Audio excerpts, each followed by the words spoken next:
Hi everyone, it's Andy from Hobby Headquarters, and one of the most common questions I constantly get on my YouTube channel is about the packs and things that I put on all my model kits on the back of the tanks. This past weekend, Steve from Model Gear was down at my store, and we spent a couple hours making some videos and to show you how to build some of the packs. So let's get started.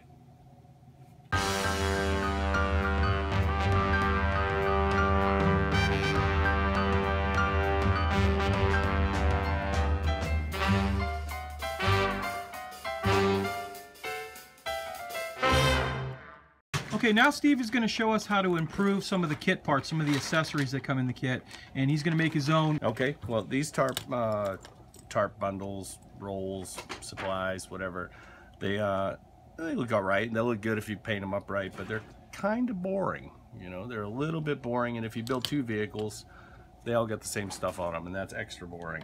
So I'm going to take epoxy putty, this Magic Sculpt here, and I'm going to make a better one of these here, and I'm going to stick this on.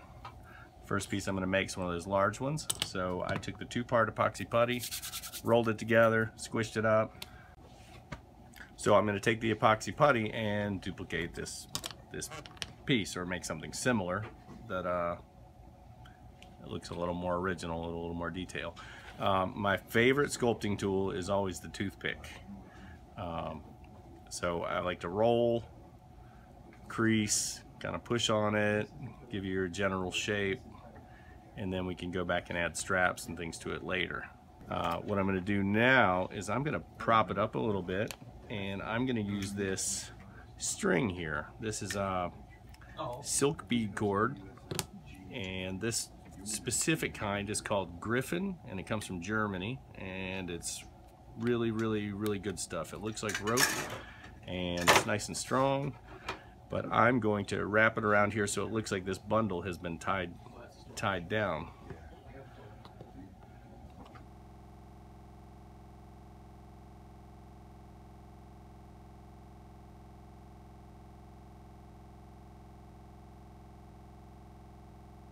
And you can kind of press it into the putty and help hold it in place, but don't press it too deep because you'll start losing all of your rope detail.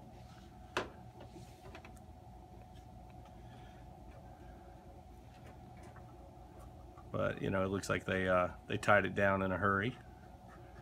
And I'm going to put it back on here, and then I'm going to roll it with my toothpick to get rid of all of my fingerprints. So rolling it out just lightly helps clean it up, give it a little nice texture for painting. You can put a few dents in it to give it a, you know, a little more lived-in look. And I know it sounds crazy, but this thing will be beautiful when painted. And it took us, what, 30 seconds? Yeah, I'm going to show them this too. This is one that Steve is doing that did up already. And you can see when you start adding all the different pieces together how it starts to look. And yeah, he's right. Once you paint that up, as you've seen in some of the other videos, they look really good on it. And this right here is a cast resin piece that Steve did earlier. And actually this is going to be on the new Asuka Sherman that is coming out very soon. He did a whole bunch of sets up of these, but just showing you how just using just the basic products you can make some really nice things with it. Right, so I'm going to put a couple creases in here for the straps, like on this that held it onto the tank, and we'll do this, come back and do the straps later, but I want to make a nice impression so it looks more realistic, like it actually is tied down.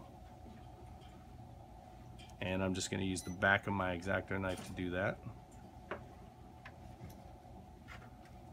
And we'll use a different epoxy putty, the green stuff, when it comes time to do the straps. All right, so why do you use the green over the brown?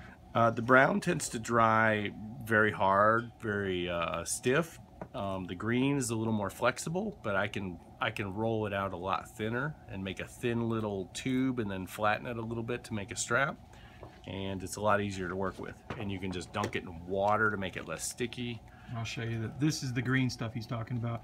It's an A and B epoxy putty, and the blue and yellow make green.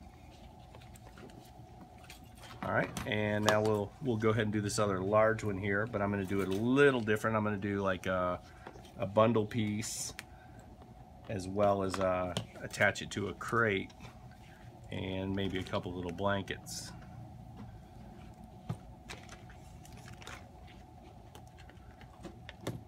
And it just takes, you know, just lots and lots of practice. But I'm gonna mush this up to the crate, shape it with the toothpick. All right, we're gonna do the crate with a little more rope. I love putting the rope on there because I think it gives us a lot of something fun to paint, and it just makes it look so much more realistic and well used. I mean, you know, any soldiers in the field are going to carry and grab anything they can get their hands on, so anything useful is a must. There you go. All right, so I just made this little tarp roll out of the other epoxy putty, the Neatitite or green stuff or whatever you want to call it, and I'm going to put it right here on the side of this piece. And I'm going to use one of my handy dandy sandwich skewers. The sandwich skewer from Red Robin here, a nice little bamboo piece that I like to work with sometimes. And I'm going to squish that up to the crate. And then I'm going to make the impressions where the straps will go. So a little water on the knife, the back of the X-Acto knife to make a nice little crease where I want to put straps. And don't always make your straps perfectly straight. That's part of the problem with a lot of the stuff you get from the big model companies. I mean, they're probably hard to create, you know, in computer drawings more so than they are by hand. And the straps are always perfectly straight, and they're it's just boring. It doesn't look realistic.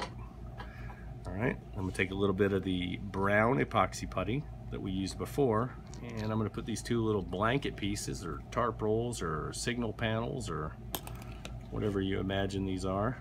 I put it on there. So that's like a glue then for it. Yeah, basically it's like glue. Instead of using super glue, I'm just using that. And I'm going to press that down so it'll cure with that crate and with the tarp roll a little bit. And so there's piece number 2. All right, we got these pieces ready. Now we're going to add some straps to it.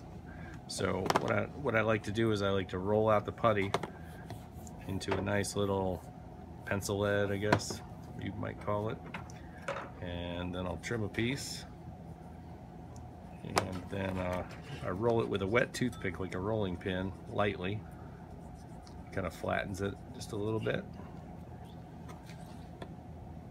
And then I'm going to put it in place.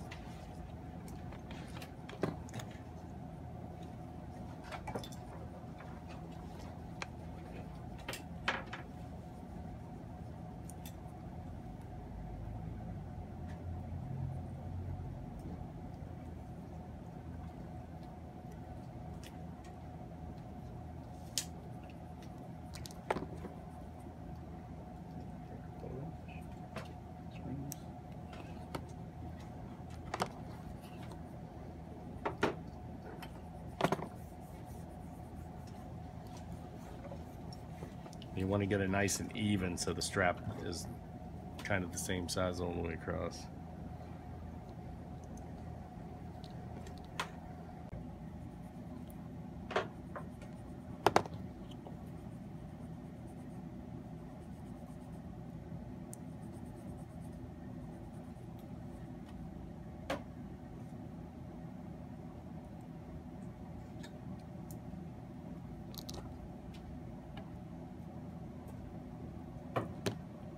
Old spitty finger works the best.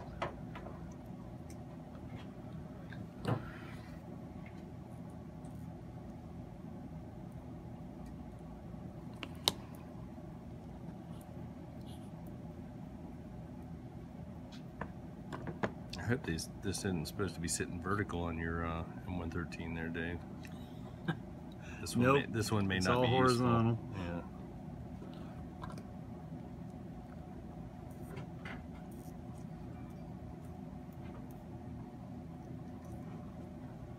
Somebody get a text message.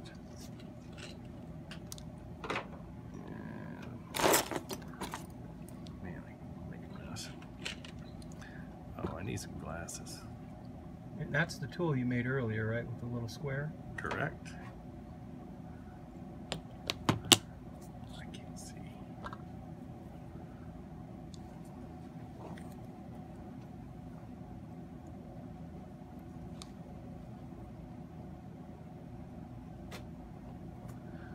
After we do these, I'm going to give them to Dave, and you can make sure these look buckleish. Aren't too big. Yeah. Yeah, Michael High from Ohio. No, just make sure they look. I can't see that good. Take an impression of that. That's right. And then all of a sudden it's like, somewhere. I own a hobby. Okay, one other thing that Steve likes to make, he makes all of these boxes from scratch, and using all kinds of things. Steve, how do you make these? Well, the main thing is, you know, you kind of got to glue some stuff together, get you a lump the size that you need.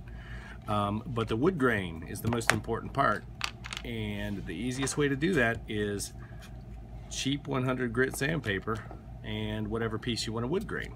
And I like to press hard and go forward and backwards, and it gives it a nice little wood grain texture.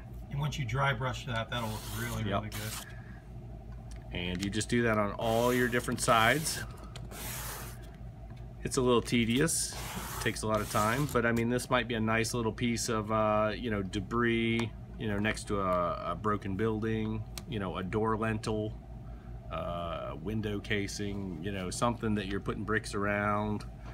But it's a very simple way to do it, and maybe you think I'm the smartest person in the world for figuring that out, but I didn't. It's in the Evergreen Railroad how-to book, and that's what the train guys do. And you can see some of the things he does. He put the little ropes on the side, and this is like an ammo crate, just by using a little styrene on it. That's the Pack 43 right there in King Tiger.